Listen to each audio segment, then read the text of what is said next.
اسی جملے کو بنیاد بنا کے جیلم کے مرزا نے میرے خلاف ایک کلپ وائرل کی. یہ شخص قرآن سے کتنا جاہل ہے, اسے مس بھی نہیں قرآن سے. روایات میں کھویا رہتا ہے نا, روایات میں تحقیق کرتا رہتا ہے, کھویا رہتا ہے. قرآن کے ساتھ اس کا کوئی تعلق نہیں, جہالت میرا جاہل ہے.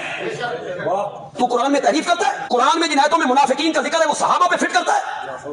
جملہ جو میں نے بار بار دہرایا, جس کی تکلیف ہوئی وہ جملہ یہ تھا, صحابہ تاریخی اور کتابی شخصیات نہیں ہیں, صحابہ قرآنی شخصیات ہیں.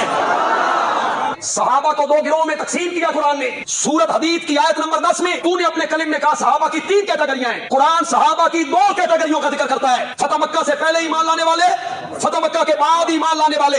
مقام فتح مکہ سے پہلے ایمان لانے والوں کا زیادہ ہے, وہ افضل ہیں, اعلیٰ ہیں, برتر ہیں, لیکن کلن کہو زور سے کہو, کلن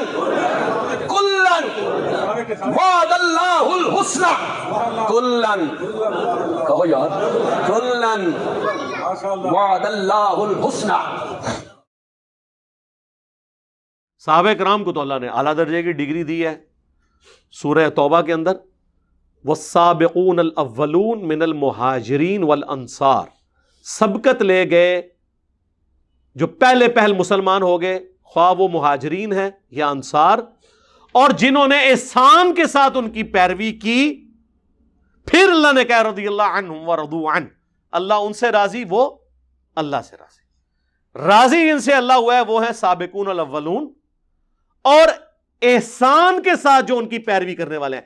اس کا مطلب ہے جو احسان کے ساتھ پیروی نہیں کریں گے وہ نہیں. اس کے بعد کہا کہ مدینہ اور اہل مدینہ میں پکے منافق موجود ہیں, اور وہ اتنے کٹر ہیں کہ اے نبی تم بھی انہیں نہیں پہچانتے ہو, اللہ پہچانتا ہے. لیکن قانوناً ان کو صحابہ ہی کہا جاتا ہے, قانوناً. ظاہر ہے کہ پتہ تو نہیں ہے کہ کون ہے.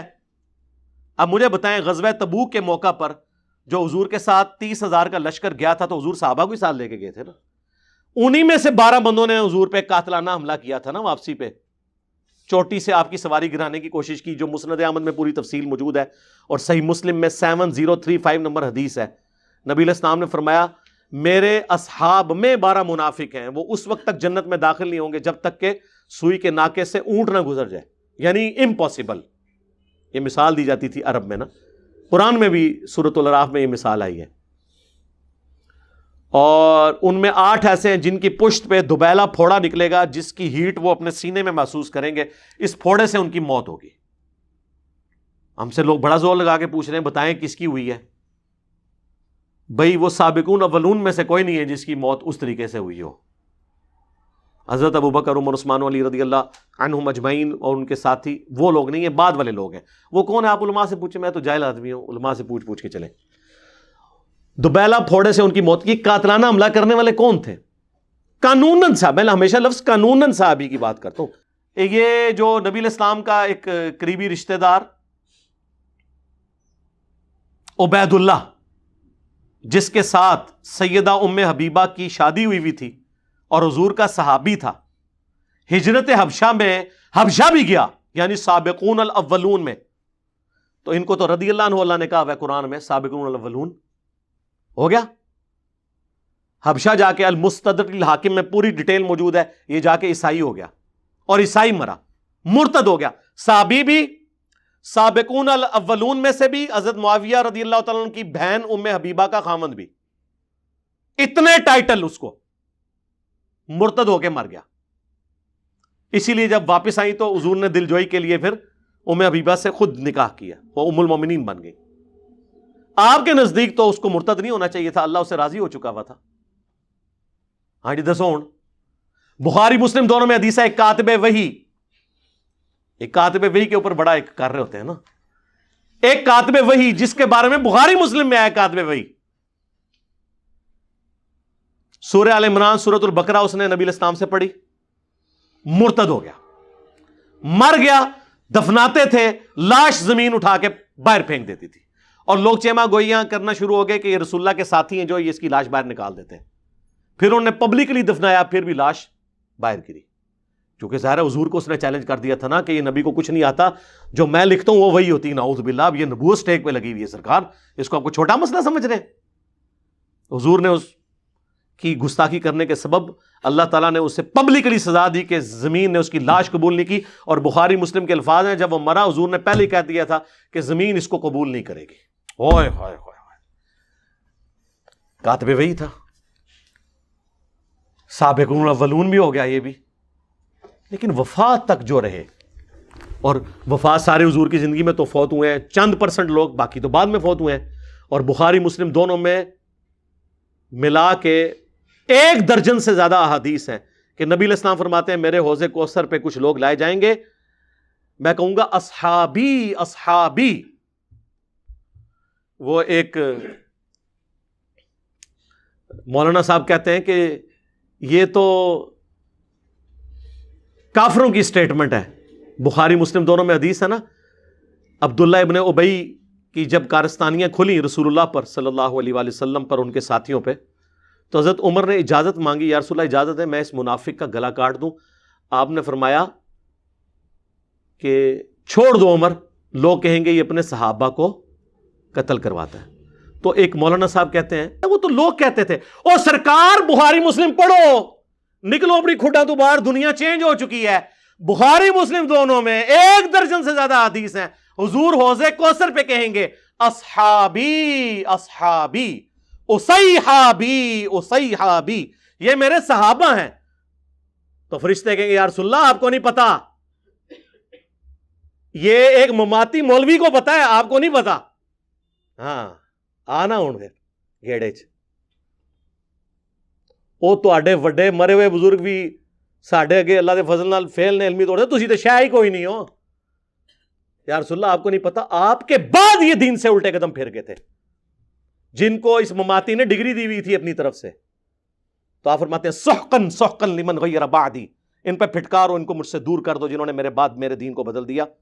سحقن سحقن لمن بدل بعدی, انہیں مجھ سے دور کر دو جنہوں نے میرے بعد میرے دین کو بدل دیا. یہ حدیث بخاری مسلم میں جب روایت ہوتی ہے تو وہ تابعی روایت کرنے کے بعد کہتے ہیں عبداللہ ابن ابی ملیکہ, وہ کہتے ہیں اے اللہ ہم تجھ سے دعا کرتے ہیں تیرے نبی کے مرنے کے بعد ان کے دین سے الٹے قدم نہ پھریں. اگرچہ ہمیں ایک مماتی مولوی نے گارنٹی دی ہوئی ہے لیکن پھر بھی ہم ڈرتے ہوئے دعا کرتے ہیں.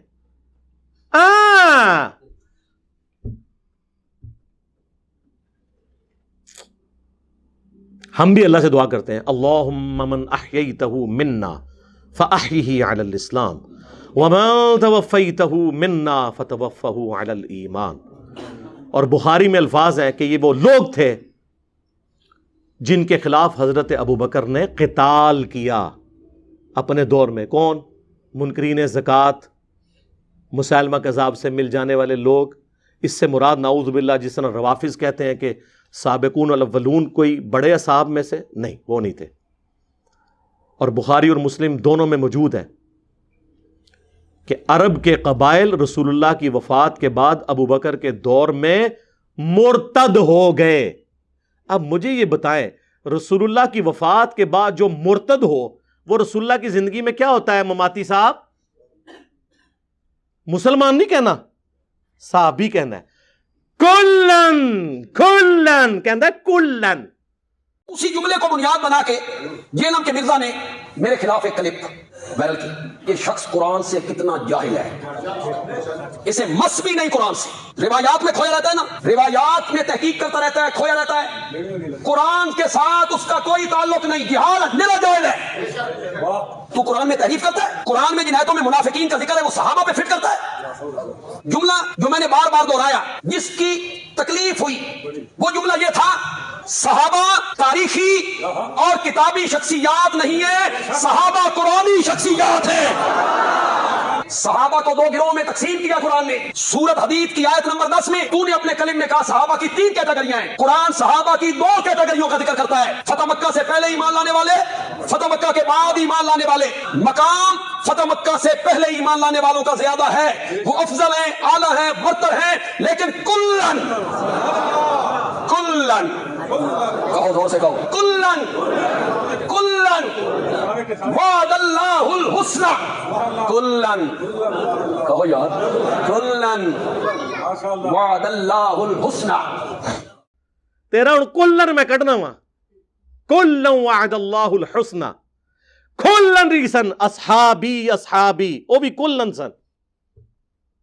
تو انہوں کے پتا قرآن تو انہوں کتوں آنا ہے؟ جو منکرین حدیث ہو اسے قرآن آ ہی نہیں سکتا. یہ منکرین حدیث ہیں. یہ حدیث کو روایت کہہ کے تاریخ کہہ کے رد کہہ رہے ہوتے ہیں. حدیث کہتے ہیں لوگ ان کو لتر مار کے ممبروں سے اتارے. یہ جو روایت اور جب تاریخ بول رہے ہو یہ بخاری مسلم کو کہہ رہے ہوتے ہیں. یہ نہیں مانتے اس کو. یہ پرویزیوں سے بھی گئے گزرے ہیں.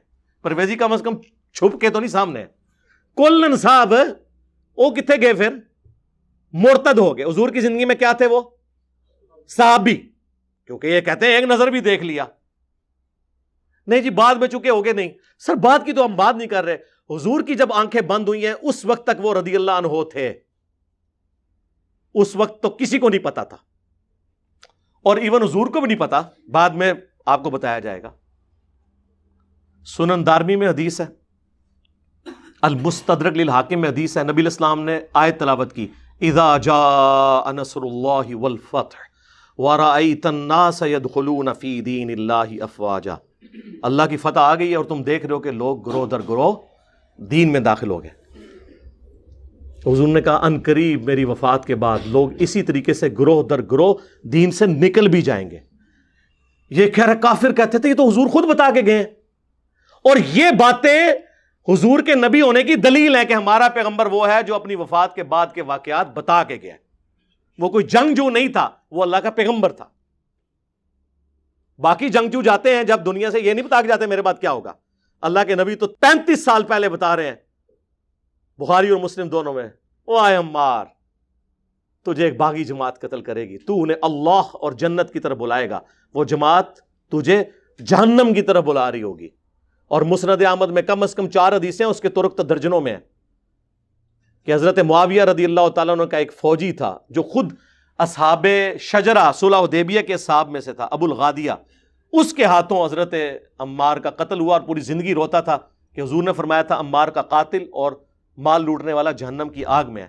اسی پہ شیخ البانی تڑپ اٹھے اور سلسلہ حدیث صحیحہ میں انہوں نے باقاعدہ یہ لکھا اس حدیث کے تحت کہ اگرچہ ابو الغادیہ صلح حدیبیہ کا صحابی ہے, اور صحیح مسلم میں حدیث ہے کہ جنہوں نے درخت کے نیچے میری بیعت کی انشاءاللہ میں اللہ سے امید کرتا ہوں انہیں آگ نہیں چھوئے گی.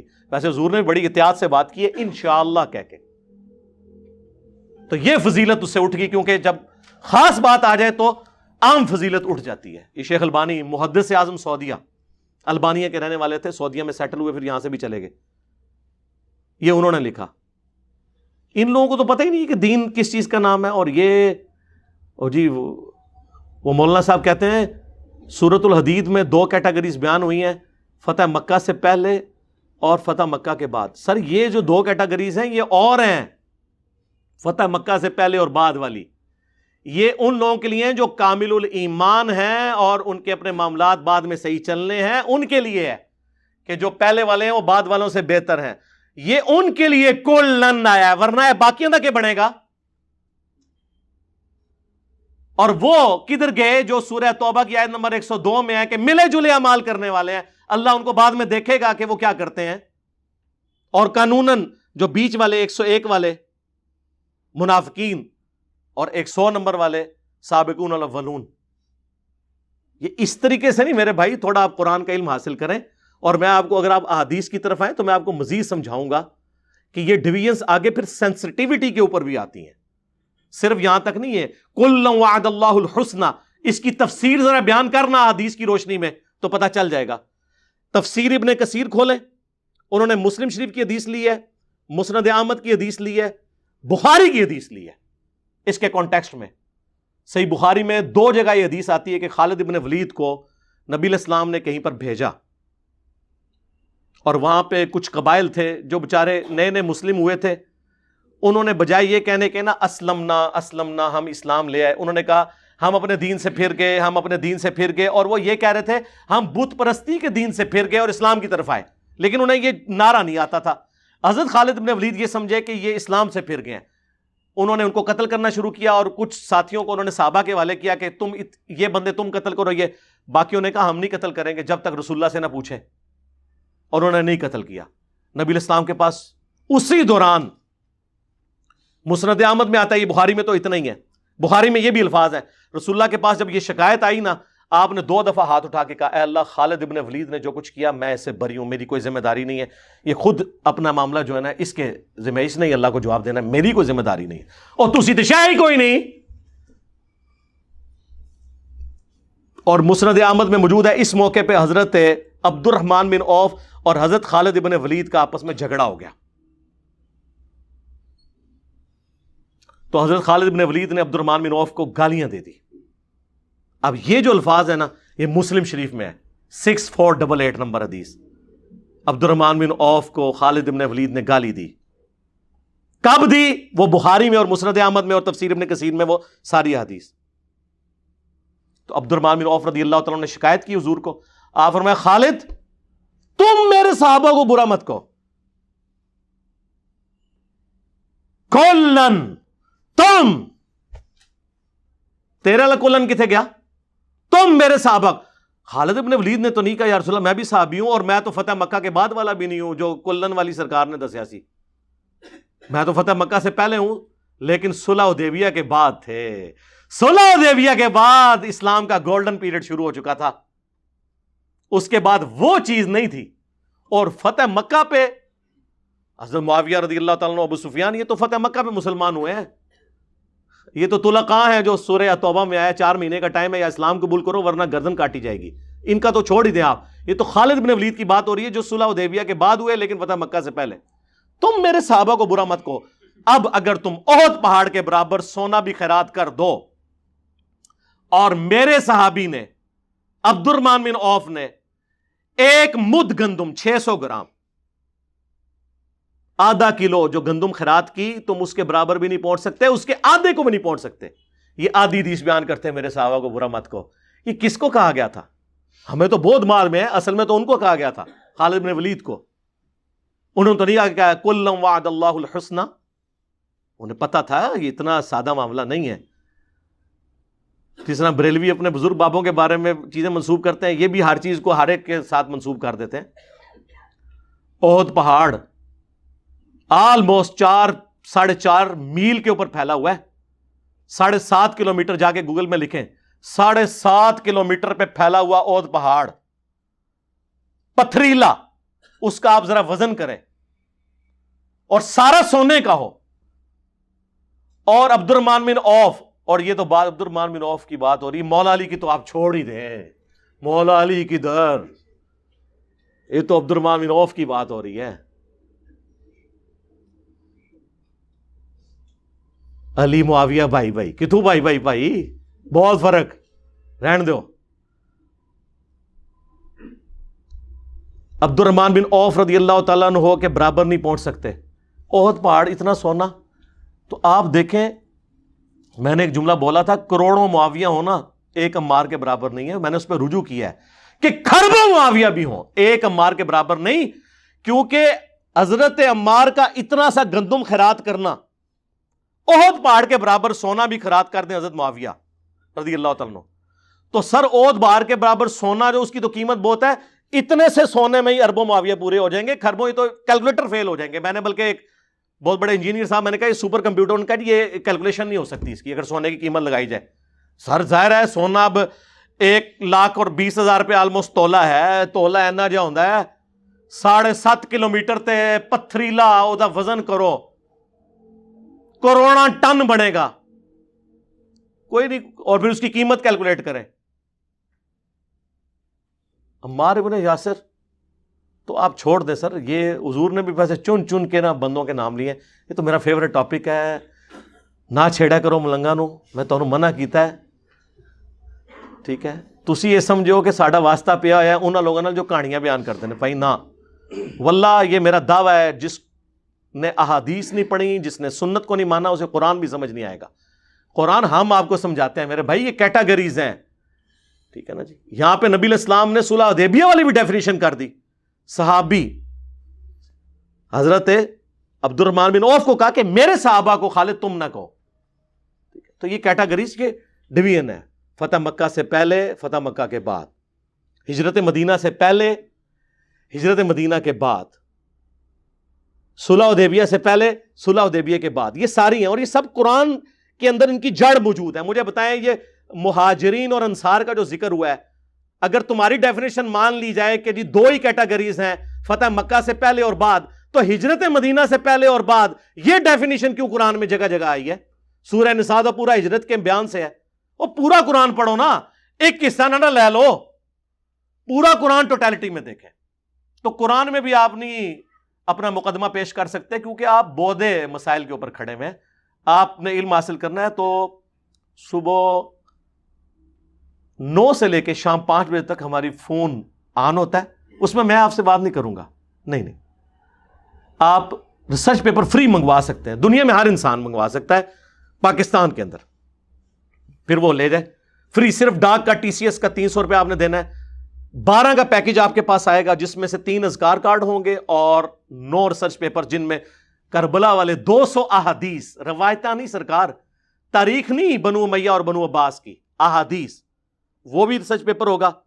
اس کے اندر ساری تفصیلات موجود ہیں۔ خلفائے راشدین کون ہے یہ بھی میں نے بتایا، حضرت عثمان کی شہادت کے اصلی اسباب، عبداللہ ابن سبا والا ڈرامہ نہیں، بخاری مسلم، جنگ جمل، صفین، نہروان، اس کے بعد صلح حسن، پھر حضرت معاویہ کا دور ملوکیت، پھر حضرت حسین کی شہادت، 200 احادیث اکثر بخاری مسلم سے، اور بخاری مسلم کے علاوہ جو ہیں ان پہ بڑے بڑے ائمہ کے تحکیم لگی ہے، امام ترمذی کی، امام حاکم کی، امام ذہبی کی، امام البانی کی، شیخ زبیر الزئی کی، شیخ شعیب ارناؤت کی رحمہم اللہ اجمعین، سلیم اسد کی، اور محدثین کی اس پہ تحکیم لگی ہے، وہ آپ پڑھیں اور علم حاصل کریں۔ تو یہ کل وعد اللہ الحسنہ سرکار، یہ اس طرح نہیں ہے کہ آپ نے پک اینڈ چوز کرنا ہے، قرآن کو پوری ٹوٹیلٹی میں سمجھنا ہے۔ دیکھیں صلح حدیبیہ کے صحابہ کے بارے میں سورہ فتح میں آیا کہ اللہ ان سے راضی ہوا جنہوں نے بیعت کی اس درخت کے نیچے، اور مسلم شریف میں حدیث ہے انشاءاللہ مجھے اللہ سے امید ہے اسے جہنم کی آگ نہیں چھوئے گی۔ لیکن وہ جو آیات پھر آگے آتی ہیں، محمد رسول اللہ والذین معہ اشداء علی الکفار، اس آیت 29 نمبر آیت جو آخری آیت ہے سورۃ الفتح کی، یہ پوری پڑھے تو اس کے اینڈ پہ آیا ہے کہ جو ایمان لائے، نیک اعمال کیے، منہم مغفرۃ و اجر عظیما، ان میں سے بھی جو یہ کام کریں گے یعنی ثابت قدم رہیں گے، جو سورہ توبہ میں بھی آتا ہے اللہ تعالیٰ اور اس کا رسول ان کے اعمال کو دیکھے گا، ان کے لیے اجر ہے۔ وہاں بھی اوپن لائسنس نہیں ہے۔ یہ ساری چیزیں آپ کو تب سمجھ آئیں گی جب آپ قرآن اور سنت پورا ٹوٹیلٹی میں پڑھیں گے۔ اس کو میں کنکلوڈ کرتا ہوں اس حدیث کے اوپر، جامعہ ترمذی ابو داؤد کے اندر حدیث موجود ہے، سنن ابن ماجہ میں بھی، نبی علیہ السلام نے فرمایا میری وفات کے بعد عنقریب تم بہت اختلاف دیکھو گے، اس وقت دین میں نئی نئی بدعتوں سے بچنا، اور علیکم بسنتی وسنت الخلفاء الراشدین المہدیین، میری سنت اور میرے خلفاء راشدین کی سنت کو لازم پکڑ لینا۔ تو خلفاء راشدین کے مخالفین کو اللہ کے نبی نے کیا فرمایا؟ اہل البدع، یہ بدعت کرنے والے۔ حضرت عثمان تک تو سارے جبڑے کھول کے بول دیتے ہیں، بلوائی تھے جی، باغی تھے جی، خارجی تھے، حالانکہ خارجی کی ٹرم بخاری مسلم میں حضرت علی کے مخالفین کے لیے آئی ہے۔ حضرت علی کا یہ ٹائٹل تو نہ آپ چھینے۔ بخاری مسلم میں ابو سعید خدری کہتے ہیں یہ خوارج نہروان کے موقع پر ہم نے مولا علی کے ساتھ مل کر قتال کیا، مخلوق کے بہترین لوگ ہیں جو قتال کریں گے، نبی علیہ السلام نے فرمایا تھا۔ تو خلفائے راشدین کے ساتھ چلنا ہے۔ حضرت علی کے بھی جو مخالفین ہیں ان کے بارے میں بھی وہی رویہ ہے، اور اس میں خصوصاً اصحاب صفین جو ہیں ان کے بارے میں، اصحاب جمل کو تو حضرت علی نے معاف کر دیا، صفین والوں کے بارے میں آپ کو پتہ ہے کتنا سخت رویہ رہا۔ مولا علی قنوت نازلہ پڑھتے رہے، اللہم علیک بمعاویہ و اشیاءہ، اے اللہ معاویہ اور اس کے شیعہ کو برباد کر، عمر بن عاص اور اس کے شیعہ کو برباد کر۔ حتیٰ کہ المصنف ابن ابی شیبہ میں ہے کہ میں اللہ سے امید کرتا ہوں کہ جنگ صفین میں جو میرے مخالفین ہیں ان کو اللہ تعالیٰ معاف کر دے گا۔ ظاہر ہے وہ سرغنہ نے ورگلایا، یہ میں اس کی تشریح کر رہا ہوں۔ پھر اللہ کی بارگاہ میں مقدمہ میرے اور معاویہ کے درمیان طے ہوگا، اس کو نہیں معاف کیا، یعنی ان کے نزدیک، میں تو کہوں گا ان کو رضی اللہ عنہ، یعنی حضرت علی رضی اللہ تعالیٰ عنہ نے حضرت معاویہ رضی اللہ تعالیٰ عنہ کو نہیں معاف کیا، کیونکہ انہوں نے حضرت ابو الغادیہ رضی اللہ تعالیٰ عنہ کے ذریعے عمار ابن یاسر رضی اللہ تعالیٰ عنہ کو شہید کروایا تھا۔ کلن یہ نہ ہاتھ پایا کرو، منو چھیڑ دیو تسی، تو میں خلفائے راشدین کے ساتھ کھڑا ہوں تو میں نہیں چھوڑوں گا، کیونکہ حضور نے ہمیں کہا تھا میرے بعد خلفائے راشدین کو پکڑ لینا۔ تم خلفائے راشدین سمجھتے ہو صرف حضرت ابوبکر، عمر، عثمان ہے، شیعہ کے بکس کے اندر نہیں حضرت علی بھی ہیں. میں تو شیعہ کو بھی نہیں چھوڑا, ان کی نہج البلاغہ سے خلفائے ثلاثہ کی شانیں بیان کی کئی دفعہ. بخاری مسلم میں درجنوں احادیث موجود ہیں جس میں آپ کو فرق پتہ چل جائے گا کہ خلفائے راشدین اور ادر دین خلفائے راشدین. میں نے کئی ایک نمونے تو میں نے اس ویڈیو کا جواب ہی تو پوری زندگی دیندہ رہے آلتے آلے, پتہ نہیں شاید مہینے بعد چڑھے, او دا جواب بھی نہیں دے سکتے, ان کی کمپیٹنسی نہیں ہے. یہ تو ابو داؤد ترمذی سے حدیث بیان کریں نا کہ نبی علیہ السلام فرمایا میرے بعد خلافت نبوت کی طرز کے اوپر رہے گی 30 سال تک, اس کے بعد ملوکیت ہوگی.